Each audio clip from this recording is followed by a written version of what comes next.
Hi మామ. 'వాలా 2' మలయాళంలో block buster అయిన ఈ మూవీ 2 వీక్స్ బ్యాకే తెలుగులో థియేటర్స్‌లో రిలీజ్ అయింది మామ. సినిమా నాకు ఎలా అనిపించింది అని తెలుసుకునే ముందు ఒక విషయం చెప్పాలనిపించింది. ఒక సినిమా థియేటర్‌లో రిలీజ్ అయిన 1 ఆర్ 2 వీక్స్‌లోనే ఓటీటీలోకి వచ్చేస్తది అంటే ఆ మూవీని థియేటర్స్‌లో రిలీజ్ చేయకండి సార్ అని చెప్పాలనిపించింది మామ. ఎందుకు ఈ మాట అంటున్నా అంటే ప్రతి సినిమా వాళ్ళు థియేటర్‌లో సినిమాలు చచ్చిపోతున్నాయి, థియేటర్‌లో సినిమాలు చచ్చిపోతున్నాయి అని అంటా ఉంటారు. ఇలా రిలీజ్ అయిన 15 రోజులకే టీవీలోనో, మొబైల్‌లోనో సినిమా చూసే అవైలబిలిటీని మీరు తీసుకొచ్చేస్తున్నప్పుడు ఇంకెందుకు థియేటర్స్‌కి వెళ్ళాలి? నేను కూడా ఈ సినిమాని థియేటర్‌లోనే చూద్దాం అని అనుకునే థియేటర్‌కి వెళ్దాం అనుకున్నాను మామ. కానీ కొంచెం ఆలోచిస్తే నాకు అర్థమైన విషయం ఏంటి అంటే, ఆల్రెడీ మలయాళంలో రిలీజ్ అయ్యి 1 మంత్ అయిపోయింది. ఎంత గట్టిగా అనుకున్నా తెలుగులో రిలీజ్ అయిన 1 ఆర్ 2 వీక్స్‌కే ఓటీటీలోకి వచ్చేస్తది. ఇక నా అమౌంట్ నేనెందుకు వేస్ట్ చేసుకోవాలి?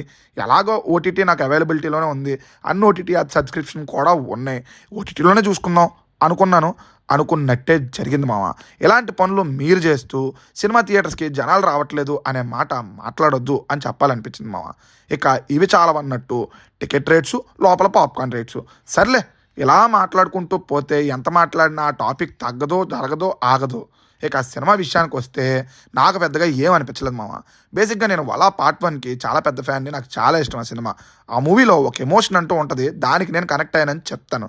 కానీ ఇక్కడ నాకు అది వర్కౌట్ అవ్వలేదు మామ. అలా అని సినిమాలో ఎమోషన్స్ లేవా అంటే వాటి మీదే బిల్డ్ అయిన సినిమా అని చెప్తాను. బట్ పార్ట్ 1 హిట్ అయింది కదా అని పార్ట్ 2 చేద్దాం అనే ప్రాసెస్‌లో రాసి ఉంటారు తప్ప న్యాచురల్‌గా ఏది నాకు అనిపించలేదు మామ. నెక్స్ట్ ఈ మూవీ ఫస్ట్ హాఫ్ రేసీగా ఉన్నా నాకు ఈ మూవీతో పాటు ఈ మధ్య కాలంలో వస్తున్న ప్రతి సినిమాతో ఒక ప్రాబ్లమ్ అయితే వచ్చింది మామ. జెన్‌జీ సినిమా అని చెప్పి టీనేజ్ లవ్‌ని జనరలైజ్ చేసేయటం నాకు పెద్దగా నచ్చలేదు మామ. తిప్పి కొడితే ఇంటరో 10th క్లాసో చదువుతూ ఉంటారు. వాళ్ళు లవ్‌ని అట్రాక్షన్ అని చెప్పటం మానేసి దాన్ని ప్యూర్ లవ్ అన్నట్టు ప్రొజెక్ట్ చేయటం, మైనారిటీ కూడా తీరకుండానే ఇప్పుడున్న టీనేజ్ జనరేషన్‌ని ఇన్‌ఫ్లుయెన్స్ చేసే విధంగా ఎలాంటి సినిమాలు ఉంటున్నాయని చెప్పడంలో నాకు ఎటువంటి డౌటు లేదు మామ. ఇవన్నీ సినిమాలో చూడటానికి బావుంటాయి. బట్ ఒక్క క్వెషన్ మీకు మీరే వేసుకోండి. మీ ఇంట్లో మీ చెల్లో, మీ తమ్ముడో, లేక మీ కూతురో, మీ కొడుకో వచ్చి ఇంటర్‌లోనే నాది సిన్సియర్ లవ్వు, మీరు ఒప్పుకుంటారా, ఒప్పుకోరా అనే డైలాగ్ మీతోనే చెప్పారనుకుందాం. అప్పుడు మీ రియాక్షన్ ఏంటి? ఇలా చెప్పుకుంటూ పోతే ఎలాంటి డౌట్లు నాకు టీనేజ్ లవ్ స్టోరీస్‌తో వస్తానే ఉంటాయి. ఇక సినిమా విషయానికొస్తే నాకు వర్కౌట్ అవ్వలేదు మామ. కొన్ని సీన్స్ నన్ను నవ్వేలా చేసాయి, ఎమోషనల్‌గా కనెక్ట్ అయ్యేలా చేసాయి. కానీ చాలా చోట్ల చిరాకు తెప్పించాయని చెప్తాను. ఫోర్స్‌ఫుల్‌గా ఉన్నాయని కూడా చెప్తాను. ఇంకా చెప్పాలి అంటే క్లైమాక్స్‌లో ఒక గొడవ అవుతుంది. జనరల్‌గా ఎవడైనా వాడి చెల్లిని ఒకడు లవ్ చేస్తున్నాడంటే అట్లాగే రియాక్ట్ అవుతాడు. బట్ వాడిని హీరో కొట్టడం అనేది జనరలైజ్ చేశారు. అది నాకు అస్సలు నచ్చలేదు. అలా చాలా విషయాలు ఈ మూవీ నుంచి నన్ను చాలా దూరంగా జరిపేశాయని చెప్తాను. పార్ట్స్‌గా చూస్తే కామెడీ కొన్ని చోట్ల వర్కౌట్ అయినా చాలా చోట్ల వర్క్ అవ్వలేదు మామ. ఇక సెకండ్ హాఫ్ అయితే ఒకే పాయింట్ చుట్టూ చాలా తిప్పుతున్నారు అన్నట్టే లాగి సాగదీశారనే ఫీలింగ్ అయితే కలిగింది మామ.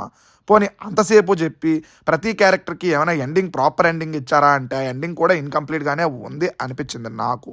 చూస్తున్నంతసేపు ఒకటే అనిపించింది. నిజంగానే ఈ మూవీకి అన్ని కోట్ల కలెక్షన్స్ వచ్చాయా అని అలా అనిపించింది. యాక్టర్స్ పర్ఫార్మెన్స్‌లు బాగానే ఉన్నాయి. పోలీస్ క్యారెక్టర్‌లో ఫస్ట్ హాఫ్‌తో వచ్చే సీన్ కూడా నాకు నచ్చింది. ఇవి ఓకే. బట్ చాలా సీన్స్ మాత్రం బోర్ కొట్టించాయని కూడా చెప్తాను మామ. ఇక ప్లస్‌లో మైనస్‌లో తెలుసుకునే ముందు స్టోరీలోకి వెళ్తే ఈ మూవీని స్టోరీ అనే కన్నా సిట్యుయేషన్స్‌ని బేస్ చేసుకొని వచ్చే క్యారెక్టర్స్‌ని బేస్ చేసుకొని వచ్చే స్టోరీ అని చెప్పొచ్చు మామ. ఇంటర్‌లోనే ఫ్రెండ్స్ అయిన నలుగురు వ్యక్తుల కథే ఈ సినిమా అని చెప్తాను. సేమ్ 'వలా'లో ఉన్న పాయింటే ఇక్కడ కూడా ఉంది అని చెప్తాను. ఇక ప్లస్ పాయింట్స్ గురించి చెప్పాలి అంటే సీన్స్‌గా సినిమాలో కొన్ని సీన్స్ బావుంటాయి. ప్రతి క్యారెక్టర్ యాక్టింగ్ చాలా న్యాచురల్‌గా అనిపించింది. ఆర్ఆర్ కూడా బావుంది. ఫస్ట్ హాఫ్‌లో వచ్చే 2, 3 సీన్స్ నాకు బానే అనిపించాయి. మంచి ఇంట్రెస్ట్‌ని కూడా తీసుకున్నాయి. లవ్ సీన్స్ బావున్నా ముందే చెప్పినట్టు టీనేజ్ లవ్ స్టోరీస్ నాకు పెద్దగా నచ్చవు మామ. సో అవి నాకు పెద్దగా వర్కౌట్ అవ్వలేదు. పాటలు బావున్నాయి. పార్ట్ 1 హిట్ అవ్వటం వల్ల ఈ మూవీకి డబ్బులు ఖర్చు పెట్టినట్టు తెలుస్తుంది. టెక్నికల్‌గా కూడా మంచి ఇంప్రెషనే తీసుకుంటది. అంతే మామ. ఇక మైనస్‌ల గురించి చెప్పాలి అంటే సినిమాలో ప్రతి విషయం ఫోర్స్‌ఫుల్‌గానే అనిపించింది. పార్ట్ 1 హిట్ అయింది కదా! అందులో ఉన్న సక్సెస్ ఫార్ములాని ఇందులో కూడా వాడేద్దాం అని చేసినట్టే ఉంది తప్ప ఆర్గానిక్‌గా అనిపించలేదు మామ. ఇక మెయిన్ మైనస్ లెంత్ అంటాను మామ. దాదాపు 2 గంటల 45 నిమిషాలు ఏంట్రా ఈ లెంత్ అనిపించింది. ఈజీగా ఒక అరగంట సినిమాని ట్రిమ్ చేసేయొచ్చు అనిపించింది. టార్చర్ పడ్డాను అనిపించింది మామ. సినిమా ఒకే పాయింట్ చుట్టూ స్టక్ అయిన ఫీలింగ్ అయితే కలిగింది. ఓవరాల్‌గా చూస్తున్నప్పుడు ఏంటిది? నిజంగానే ఈ మూవీకి అన్ని కోట్ల కలెక్షన్స్ వచ్చాయా? అంత మూవ్‌మెంట్ ఈ మూవీలో నిజంగానే ఉందా?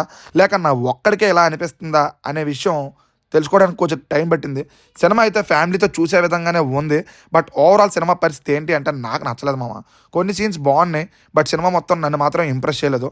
బట్ సినిమాకి మంచి టాక్ వచ్చింది కాబట్టి చూస్తా అంటే చూడండి. ఓటీటీలో అవైలబిలిటీ ఉంది కాబట్టి చూస్తా అంటే మీకు టైం ఇవ్వండి. నా రిఫరెన్స్ లిస్ట్లో ఈ మూవీ ఉంటుందా అంటే తప్పకుండా ఉండదని చెప్తాను.